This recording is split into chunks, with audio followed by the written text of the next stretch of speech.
Hi guys, for today's video, nangihingi na naman ng lilam nyo ng alak. Pero 3 o'clock pa lang. Kasi guys, pag binigyan ko ng alak sa oras na yan, manghihingi na naman yan. Mamaya, pero para wala ng madaming salita, binigyan ko na lang ang lilam nyo.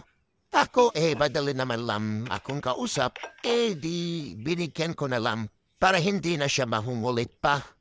Tingnan nyo guys, kitang-kita sa kanyang mga mata yung galap nung nakita niyang iaabot ko na sa kanya yung alak.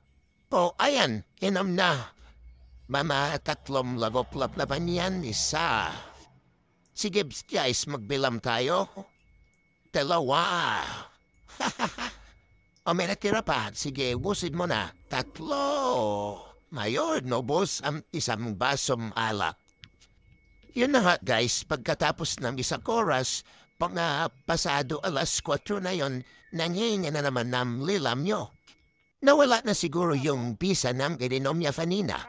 Binigyan ko na lang ulit siya. Okay, bye.